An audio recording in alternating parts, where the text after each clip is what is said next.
Hi, welcome back to StepByStepGuitarTuition.com. This is the first lesson in the Step 3 module for improvers. In this lesson I'm going to show you how to play power chords, which sound like this.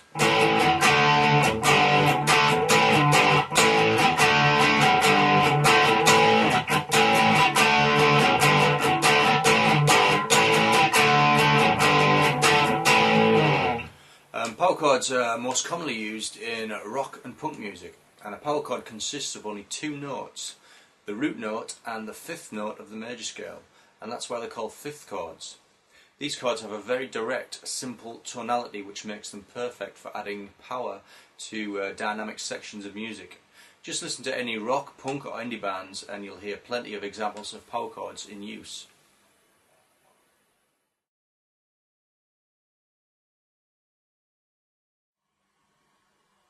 For this first example, I'll demonstrate the power chord at the 5th fret. Firstly, make sure the neck of the guitar is quite high and pointing upwards slightly. Then place your first finger in the 5th fret on the 6th string, and place your third finger on the 7th fret on the A string. And if you can manage it, get your fourth finger on the 7th fret on the D string as well. It's not essential at this point that you use the fourth finger. You might want to try and just do it with your first and third at this point, and then introduce that fourth finger later on. Okay, so now those your first and your third finger are positioned correctly, try plucking with your plectrum, and be very careful to only play the two strings that you're pressing down. So that's just the 6th string and the 5th string. Try and make sure you don't play the top four strings. So press hard and play the chord. And again. If you prefer, instead of using your third finger, if you're finding that a bit of a stretch, you could use your fourth finger to hold down the 7th fret on the A string, like this.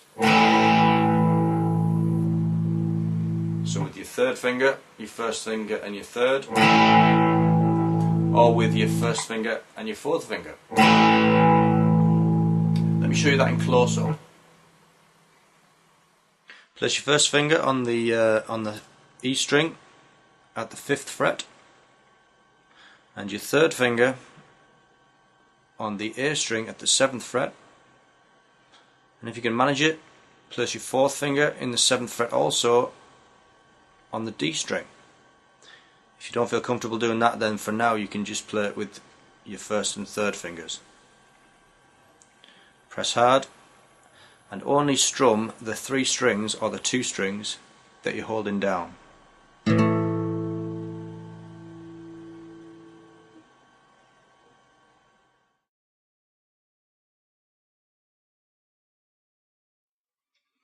Now let's try moving the power chord from the 5th fret on the fingerboard up to the 7th fret, like this. 5th fret up to the 7th. From the 5th up to the 7th. When you move up the fingerboard, try to keep your two fingers locked in the same position. And remember, only play the two strings that you're pressing down. If you play all the strings, you get that kind of sound, which isn't the sound you want. It's just the two strings. And when you start to feel comfortable moving from the 5th to the 7th, try putting the two chords together in a rhythm. Let's try, say, 8 strums on each chord, like this. 1, 2, 3, 4, 5, 6, 7, 8. 1, 2, 3, 4, 5, 6, 7, 8. Again.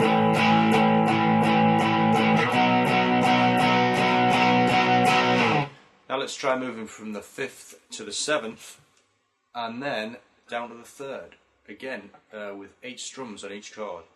1, 2, 3, 4, 5, 6, 7, 8. 7th fret, 3, 4, 5, 6, 7, 8. 3rd. And again from the 5th to the 7th to the 3rd. And then let's add another chord on, say the 10th fret. So we'll go from the 5th to the 7th to the 3rd and then move up to the 10th. after 4. 1, 2, 3, 4. 5th fret, 7th, 3rd, and then to the 10th. And again, 5th, 7th, 3rd, and then on to the 10th.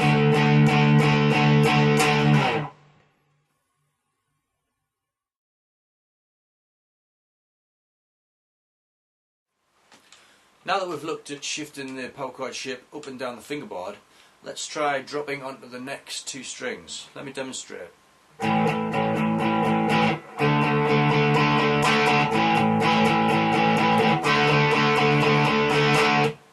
So I'm playing a power chord at the 5th fret on the 6th string and then dropping onto the 5th string, but trying to keep the same shape so that your first finger is holding down the 5th fret on the 5th string and your third finger is holding down the 7th fret on the 4th string. It's very important here that you only strum the 2 strings that you're pressing down and none of the other strings. If you do hit the other strings, you can hear the chord start to sound messy. So pay special attention to strumming the correct strings. Let's try putting those 2 chords together in a rhythm. 8 strums on each chord. So starting on the bottom string, the 6th string, I'm going to strum 8 strums, and then I'm going to drop on the 5th string and strum 8 strums, like this. 1, 2, 3, 4.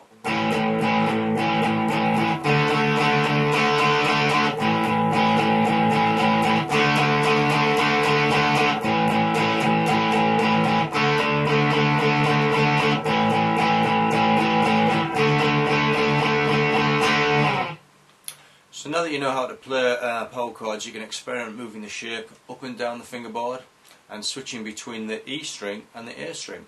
Here's another example. This time I'm going to play 5th fret on the 6th string, and then I'm going to drop on the 5th fret on the A string, and then I'm going to do the same thing at the 7th fret, and then drop onto the 7th fret on the A string again, with 8 strums on each chord. So that goes like this: 1, 2, 3, 4. 5th fret, and then jump on the A string, and then go to the 7th fret on the bottom string, and then drop on the A string again. Back to the beginning, and then the 7th fret, and drop on the next strings, and again 5th fret, drop down, 7th fret. Remember to only play the 2 strings that you're pressing down.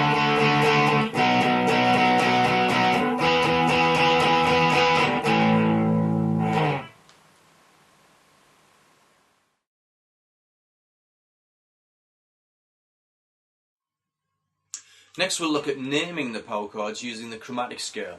At this point you should be able to name the notes of the 6th string reasonably quickly. So all you need to do to name the power chord is identify the name of the note that you're holding down with your first finger. For example, if I play a power chord at the 5th fret on the 6th string, this chord is called A5, or an A power chord, because the root note that I'm holding down with my first finger is the note A. If I move the chord down to the 4th fret, the root note I'm holding down now is an A flat or a G sharp, so that would be called A flat 5 or G sharp 5, sorry. If I move to the 3rd fret, you have a G5 or a G power chord. At the 2nd fret, F sharp 5 or G flat 5, and at the 1st fret, F5 or an F power chord. If you move down again, the root note goes to the open string, which means you can use that first finger to hold the 2nd fret down on the A string and play the bottom 2 strings, and that gives you an E power chord or an E5. And that same principle applies to naming the chords on the A string as well. So the 5th fret on the A string is the note D, so that gives me a D5, and moving back down, D flat 5 or C sharp 5, C5, B5, B flat 5 or A sharp 5, and again if I move back I can use my first finger to hold down the note on the 2nd fret and play the 5th and the 4th string, which gives me an A5. If you still don't feel confident naming the notes, then I'd recommend going back to the beginners module of lesson 8 and have a recap. So that was an introduction to power chords or 5th chords, and as you practice moving those shapes up and down the fingerboard you'll become faster at naming and locating them. Don't forget, when you're playing power chords, to achieve a clean sound you should press firmly and only pluck the 2 strings that you're holding down. Practice moving around the fingerboard and changing strings, and why not try to put some of your own sequences together that sound good to you. Well, that's it for this lesson. I look forward to seeing you in lesson 2, where I'll show you some alternative harmonic minor and blues scale patterns. So I'll see you then.